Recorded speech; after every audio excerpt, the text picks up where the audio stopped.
കമ്പനിയിൽ നിന്ന് കണ്ടിട്ടുണ്ടാവും ഇത് എന്ത് ജ്യൂസാണെന്നുള്ളത്. ഷുഗർ കെയിൻ ജ്യൂസാണ്. നമുക്ക് വീട്ടിൽ തന്നെ ഇത് റെഡിയാക്കി എടുക്കാം. സാധാരണ നമ്മൾ വഴിയോരങ്ങളിലാണ് നമ്മളിത് മേടിച്ച് കുടിക്കാറുള്ളത്. അവരയിലാണ് അതിൻ്റെ മെഷീൻ ഉള്ളത്. ആ ജ്യൂസ് നന്നായിട്ട് എക്സ്ട്രാക്ട് ചെയ്തെടുക്കും. പക്ഷേ ഇത് നമുക്ക് വീട്ടിൽ നല്ല എളുപ്പത്തിൽ റെഡിയാക്കാവുന്നതാണ്. അപ്പോൾ നമുക്ക് വീഡിയോയിലേക്ക് കിടക്കാം ഇത് എങ്ങനെയാണ് നമുക്ക് വീട്ടിൽ റെഡിയാക്കി എടുക്കണേന്നുള്ളത്.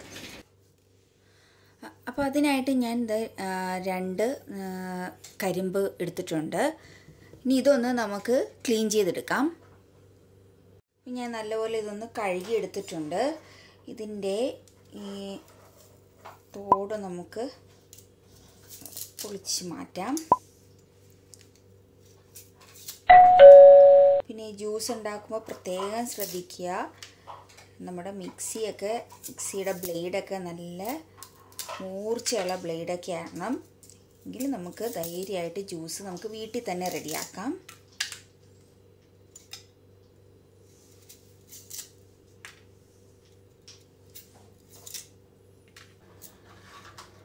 അപ്പോൾ ഇതുപോലെ ചെറിയ ചെറിയ കഷ്ണങ്ങളാക്കി എടുക്കുക.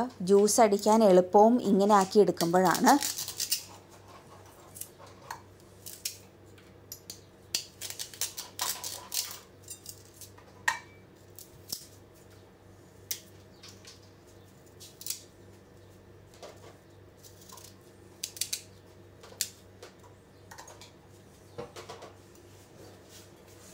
നമുക്ക് ബാക്കിയും കൂടി അതേപോലെ തൊലിയെല്ലാം കളഞ്ഞ് ചെറിയ ചെറിയ കഷ്ണങ്ങളാക്കി എടുക്കാം.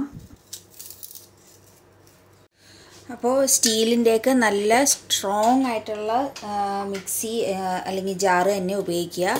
അപ്പോൾ ഇതിലേക്ക് ചെറിയ പീസാക്കി വെച്ചേക്കുന്ന കരിമ്പ് ചേർത്ത് കൊടുക്കുവാണ്. ഈ ചെറിയൊരു കഷ്ണം ഇഞ്ചി ചേർത്ത് കൊടുക്കുന്നുണ്ട്.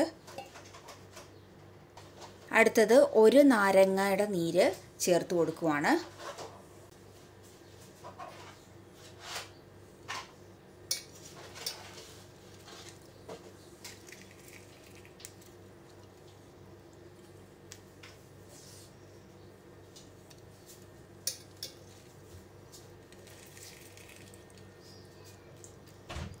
അടുത്തായിട്ട് കുറച്ച് ഐസ് ക്യൂബ്സ് ചേർത്ത് കൊടുക്കുന്നുണ്ട്.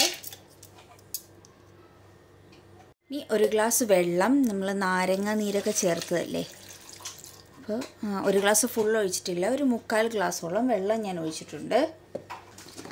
കുറച്ച് പഞ്ചസാര ചേർത്ത് കൊടുക്കുന്നുണ്ട്. നാരങ്ങ നീര് ചേർന്ന കാരണം മധുരം നോക്കിയിട്ട് ചേർക്കുക. ഞാനിപ്പോൾ ഒരു 2 സ്പൂണാണ് ചേർക്കുന്നത്. നമുക്ക് ജ്യൂസ് അടിച്ച് കഴിഞ്ഞിട്ട് നോക്കാം, കാരണം കരിമ്പിൻ്റെ മധുരം ഉണ്ടാവും. നമുക്ക് നന്നായി ഒന്ന് ബ്ലെൻഡ് ചെയ്തെടുക്കാം. ഇപ്പോൾ ജ്യൂസ് റെഡി ആയിട്ടുണ്ട്. നമുക്കതൊന്ന് അരിച്ച് ഒരു പാത്രത്തിലേക്ക് മാറ്റാം.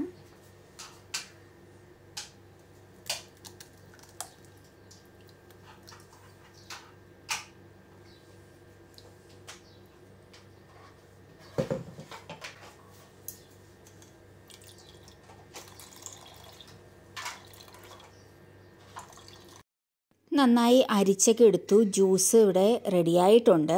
പക്ഷെ മധുരം ഇത്തിരി കുറവുണ്ട്. അപ്പോൾ അതുകൊണ്ട് മധുരം ഒന്നും കൂടി ചേർത്ത് ഞാൻ മിക്സി തന്നെ ഒന്നും കൂടി ഈ ജ്യൂസ് ഒഴിച്ചിട്ട് ആവശ്യത്തിന് പഞ്ചസാര ഇട്ടിട്ട് അടിച്ചെടുക്കാൻ പോവുകയാണ്. കാരണം ആ ഒരു ഫൈനൽ സ്റ്റേജിലേക്ക് ആവണമെങ്കിൽ കുറച്ചൊന്ന് പതപ്പിച്ചൊക്കെ എടുക്കണം. അപ്പം അതൊക്കെ കൊണ്ട് ഞാൻ ഈ ജ്യൂസ് ഒന്നുകൂടെ ജാറിൽ ഒഴിച്ചിട്ട് ആവശ്യത്തിന് ഇനി വേണ്ട പഞ്ചസാരയും കൂടി ചേർത്തിട്ട് ഒന്നുകൂടി ഒന്ന് അടിച്ചെടുക്കാൻ പോവാണ്. 2.5 സ്പൂണോളം ചേർക്കുന്നുണ്ട്. ഇനി നന്നായി ഒന്ന് ബ്ലെൻഡ് ചെയ്യുക. കരിമ്പിൻ ജ്യൂസ് റെഡി ആയിട്ടുണ്ട്. ഫൈനലാ പതപ്പിച്ച് ഒക്കെ നല്ലൊരു അടിപൊളി ജ്യൂസ് റെഡി. അപ്പം ഇതെല്ലാവരും ഒന്ന് ട്രൈ ചെയ്യുക. അപ്പോൾ എങ്ങനെയാണ് പ്രിപ്പയർ ചെയ്യണമെന്നുള്ളത് നമ്മൾ വീഡിയോയിൽ കണ്ടു. എല്ലാവരും ഇതൊന്ന് ട്രൈ ചെയ്ത് നോക്കണം. എൻ്റെ വീഡിയോ ഇഷ്ടമായവർ ലൈക്ക് ചെയ്യുക, ഷെയർ ചെയ്യുക, സബ്സ്ക്രൈബ് ചെയ്യാത്തവരുണ്ടെങ്കിൽ സബ്സ്ക്രൈബ് ചെയ്യുക. Thank you. ബൈ.